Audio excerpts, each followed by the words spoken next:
Hello, it's Mackenzie Chriswell, and I'm back with another tutorial for After Effects. What we're going to be doing today is tire Modus, is what I'm calling it.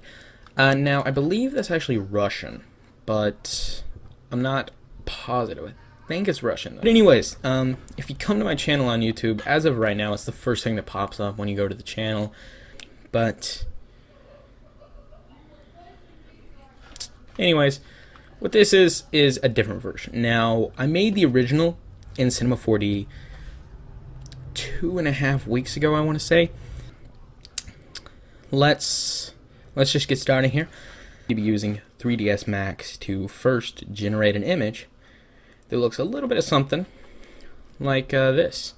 And this is going to be the starting point. Nice. So, we open up 3ds Max, and here is what we get. Looks very creative, by the way. Yeah. So let's see if we can't recreate this. Let's just reset here. Yeah, okay. So a couple of things with 3ds Max. Alt-W maximizes whatever view you're in. If you hold down Alt and the middle mouse button, you can wheel around. Just Control and the middle mouse button will let you kind of pan around, scroll the mouse wheel to zoom in. Right click, move, rotate, scale. You've also got all those buttons up here. First you drag to create like the base of it. You drag up to kind of drag it. So hit Alt W. And we're going to come in here. I'm going to zoom out. And I'm going to take the rotate tool. I'm just going to rotate this randomly. I'm going to drag all of the axes. Let's see here. Let's see if we can't.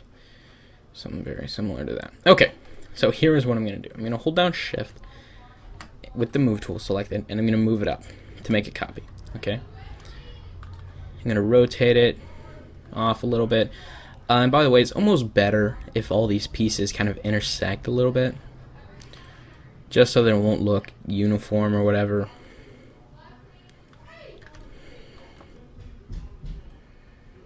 Now, next, what you can do, you can select both of these, Shift, move them up. And you probably want to be scaling these differently to, you know, just kind of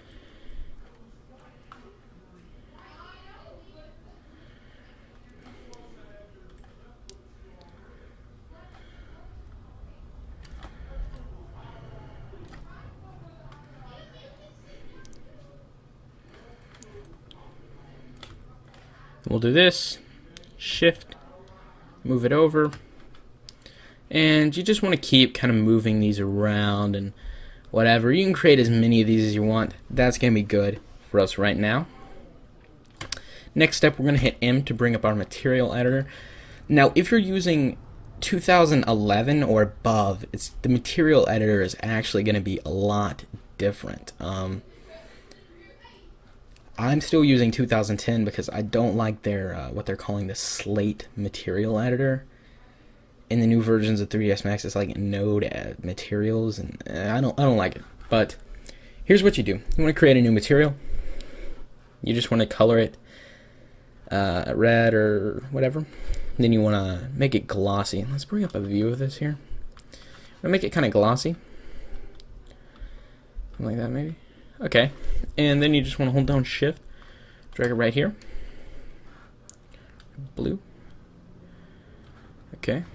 I'm gonna Shift again.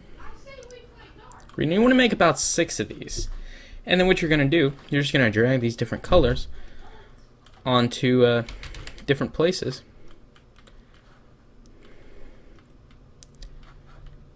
Onto different cubes. Okay. So once you've got that, the next thing you want to do is you want to come into the render setup. You want to only render out one frame. Now, you want to have at least, I'd say probably a 1080p render. This just kind of depends on what resolution you're working at, but I say at least a 1080p render. I actually rendered out at the, where is it? It's going to be 70mm IMAX, which is 4K.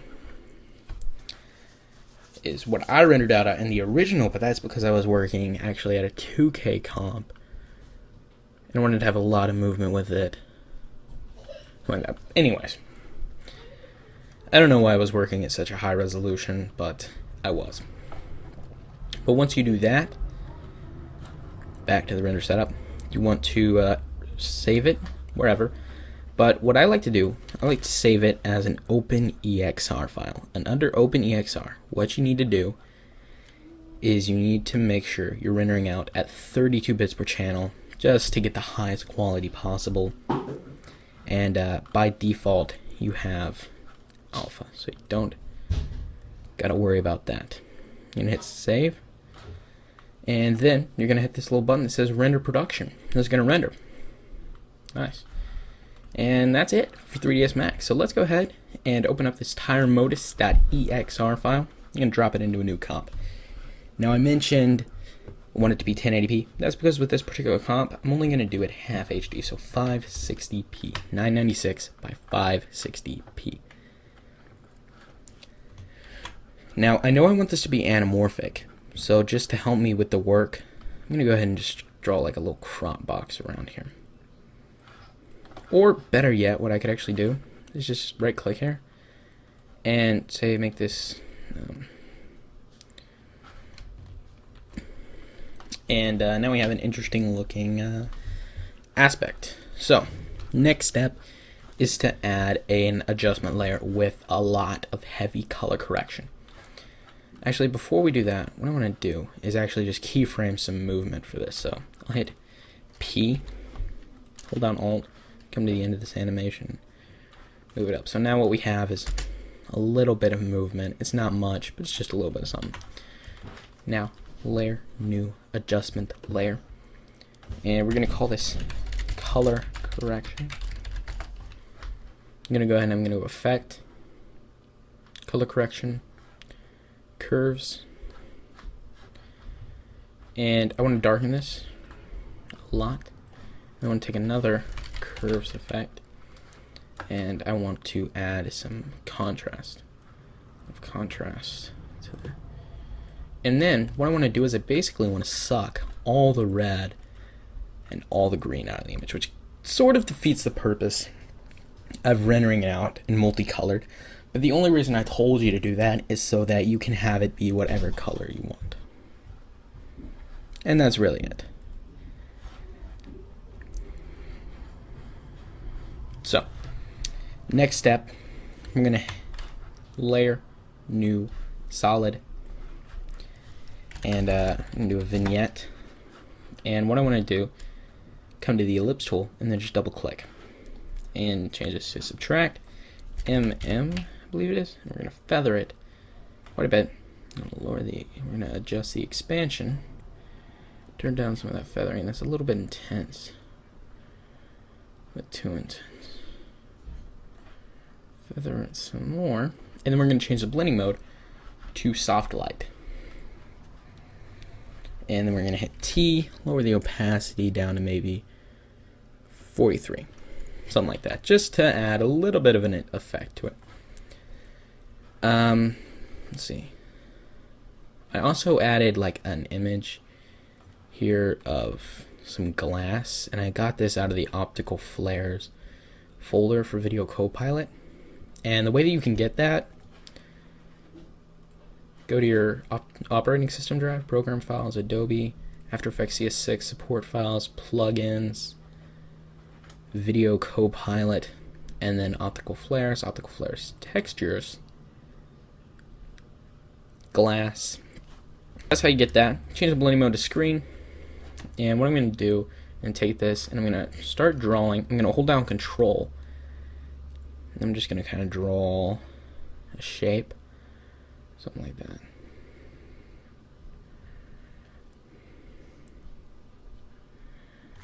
And then I'm going to change it to subtract. I'm going to hit MM again to bring up all the options. Feather it, lower the expansion amount, actually raise the expansion amount. And I might just end up lowering the opacity a bit as well. That's good. One more thing I want to do is I want to add like some depth blur. And the way I'm going to do that is with a ramp effect and a lens blur effect. So I'm going to take what you want to do is you want to hit Control Y to make a new solid, and this will just be our matte. And you want to just throw a ramp effect on there. Don't mess with the ramp effect. Layer, pre-compose, move all the attributes, call this our blur matte. And then you can shut it off, move it to the bottom, whatever. Floats your boat. Then you're going to hit Control Alt Y, create a new adjustment layer. It's going to be our blur. And we're going to use an effect called lens blur. It's called just lens blur. I believe CS4 and above, CS5 and above, it's camera lens blur. And you'll see it's blurring out pretty much everything. But what we can do is we can use this blur matte as just kind of a matte to where we want it to blur. And then we're going to turn up the radius of it. Make sure we're repeating edge pixels. It's going to blur out a ton of it. And maybe not so much. You just want to play around with these values. You can mess with the blur focal distance and kind of pull focus differently. So what I'm actually going to do is I'm going to keyframe that. And then I'm going to do something like that. So here is, you can see here, it just kind of steadily changes blur points, and that's an interesting effect. And really that's about it. The last thing I want to do is I want to Control Y to create another solid. I'm going to call it OF, and I'm going to use the Optical Flares plugin. I'm going to change the blending mode to screen, and what I'm going to do, I'm going to come up into the options, and I'm going to go down to maybe, see, Pro Presets 2. I know you can't see all of this optical flares window, but you can see most of it. I'm going to use this preset called Cross Color. But before I use it, boom, boom, boom. Sorry, I just think that looks really cool. But before I use it, what I want to do is I want to make sure I have the global parameters selected, and then I want to go down, color correction, I mean the lens texture, and I want to choose coarse or something like that. Now we have a lens image, and that's pretty cool looking. And then you can just, again, kind of over time, take the position of this and do it, something like that. I believe in the original example, I actually had a little bit of a flicker added to the lens flare, so you can just kind of do something like that, and then kind of flicker it. But really, this is more of, you know, just kind of a quick idea for something. You know, feel free to just jump in there and go crazy with this effect, or, you know, completely ignore everything I'm telling you. Either way, let me darken that up just a bit more. I'm looking at it. Yeah, it seems a bit too dark and creepy, but I think it looks cool. Or what you could do is you could take some of the blue out as well and kind of make this more multicolored. You know, just feel free to go crazy with this effect. And if you want, what you can do is you can make your own version of this. Now you don't have to use 3ds Max. You can use Cinema 4D. You can use Lightwave. You can use Shockwave. You can use Maya. You can use Blender, which is like an open source 3D program. You don't even have to use After Effects. You can use Vegas, Premiere, Final Cut, whatever you want, really. Just, you know, if you want, make your own version of this. Send me a link to it via like a comment below this video or whatever, and I'll take a look at it, and I'd love to see them. But that's about it for now. I'm Mackenzie Criswell. I'll see you again soon.